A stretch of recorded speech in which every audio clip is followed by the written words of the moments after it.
guess who's back again.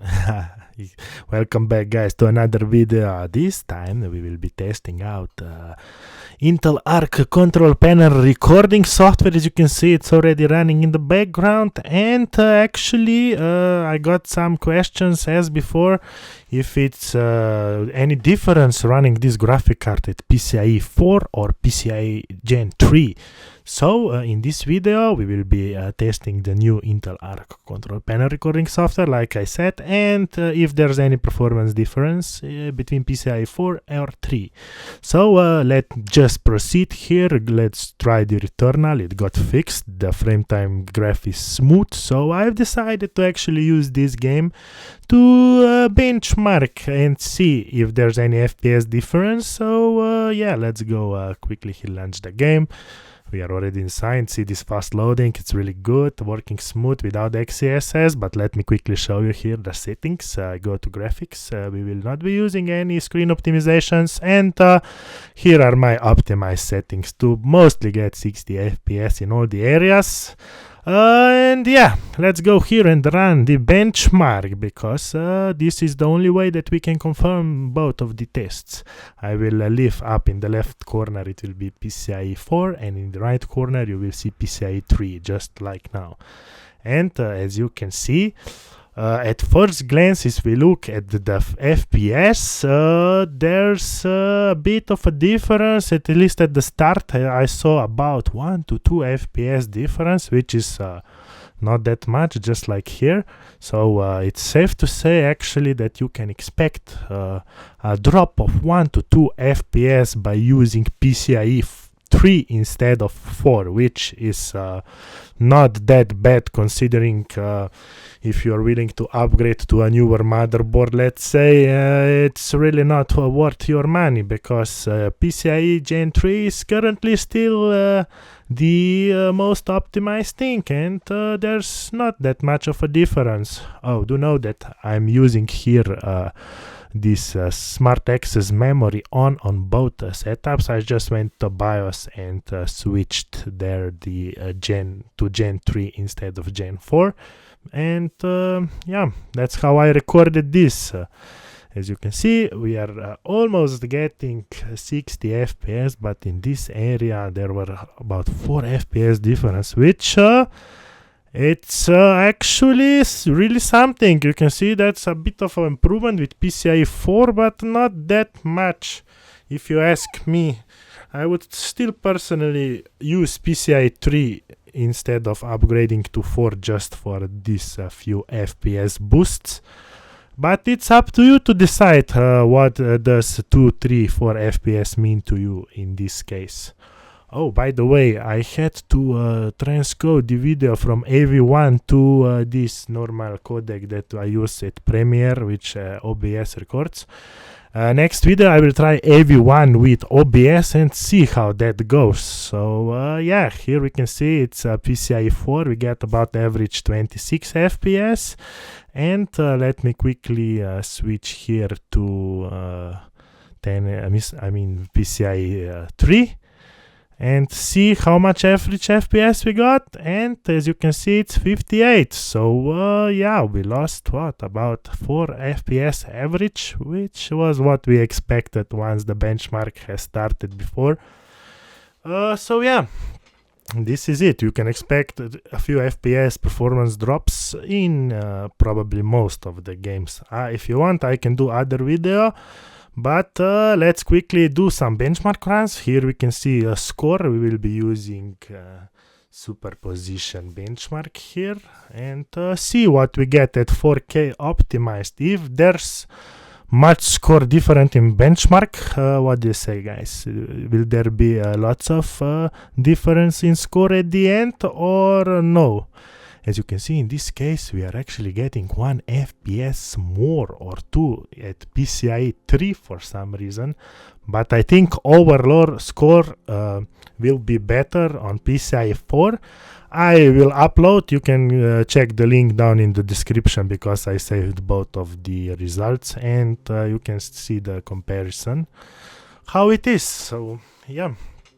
By the way, what do you think of AV1 recording? I was really impressed, actually, how it worked. At first, when I started recording, my CPU usage went to like 60%, CPU tempo 70C. But once I started to go in-game in the Returnal, this case, it dropped down and the CPU usage was fine in-game. And also the recording, as you can see, it's smooth. There's not that much stuttering going on. Oh, I mean, there was no stutter when I recorded, but probably when I changed the format of audio and codec to this other one, it probably induced some stutter to the video, but you decide. As you can see, the frame time graph is smooth, so it's probably this the case that made the video stutter. I will test it out in Streamlabs OBS and see how that goes there. Oh, by the way, if you record with Intel Arc control panel, make sure you have sound on, because currently when I was recording, I turned off the sound on system and even on monitor. Yes, I was using sound on monitor because I was testing something.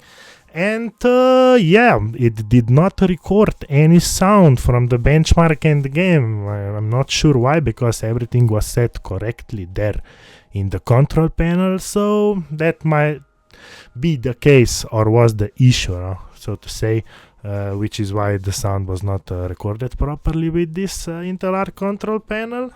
So yeah, here we will soon finish benchmark run. And I will also show you later TimeSpy Extreme, right? That is the most popular benchmark that people run. So we will see there if we actually also get any score difference by using PCIe3 or PCIe4. But so far, if we compare, look, 69 FPS. Ooh, the number. I always see it for some reason. I'm not sure why. Maybe I should start betting on 69. Huh? What do you guys say? And 6 and 9 and some other numbers. And maybe we will win the Euro jackpot someday with these numbers. Okay, jokes aside, here we got the score for PCIe4, and PCIe3 is also in the description there. I think this is PCIe4 now. I will post both there in the description, you can see. So, yeah, let me quickly go here and also run 3D Mark. Guys, if you want cheap CD key for 3D Mark to test your system, I can leave you a link down in the description in the next video. I think it's like 4 to 5 euro, and it's a really good software to buy to stability test everything that you have in your system. You got CPU tests, GPU tests, everything is here, even stress tests. So if you don't have 3D Mark and want to test your system, make sure to buy this. You won't be disappointed. So yeah, like I said, let's do the TimeSpy Extreme run over here and see what kind of difference we will get in the end. Oh, it's always taking so long when it's configuring system stuff and when running this benchmark. But later in the runs, once you do this, it's already configured, so it's instant when you benchmark. As far as I know, no, don't take my word for it, but at least that's what I noticed when doing more benchmark runs.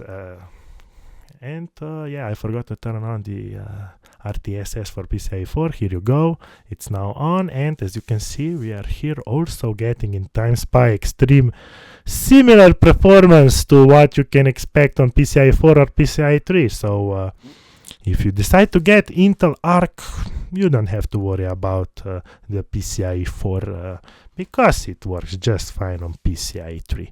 Just make sure you buy a processor which is the new AMD Ryzen CPUs that have smart access memory, or if you are having Intel, you need to have at least 9th gen CPU to make Arc work correctly in games. That's not to say that it will work perfectly when, let's say, encoding a video or doing some other stuff.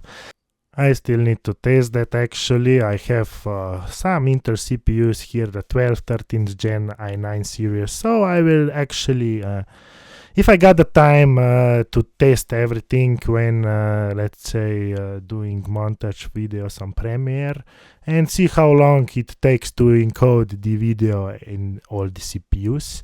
It's a topic I wanted to record for some time now, but still haven't actually decided and took action to record everything, because it's a lot of work, disassembling my PC, putting out the graphic card and taking the Intel Arc, putting it in the system, then back to the test bench and the other PCs. It's a lot of work, so right now when I'm swarmed with laptop repairs, just no go. But I can make videos like this just right now, PCIe4, PCIe3 comparison, which I hope you will find really useful, and it will help you actually decide to buy Intel Arc GPUs.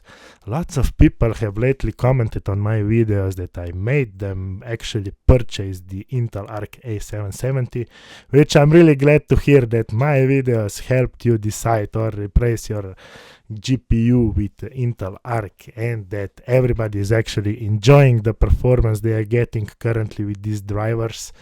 I am sure lots of things will improve in the future. I really hope Intel does and all the driver fixes and gives us the performance we want from this card, because there's still a lot of potential that this card can give out. So yeah, let's hope for the brighter future over here. Let's go. Here will be the last test. This is not really GPU related, but it's more of a CPU test. Look at this. It's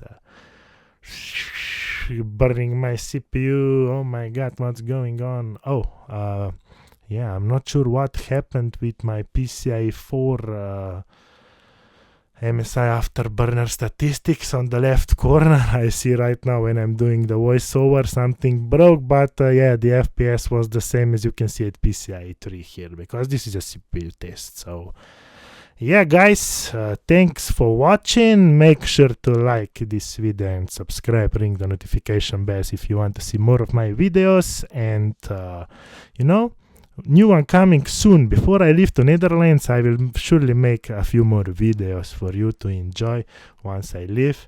And let's see for the ending what kind of results we will be getting here. This is this PCIe4 test. Let's see how much it will display.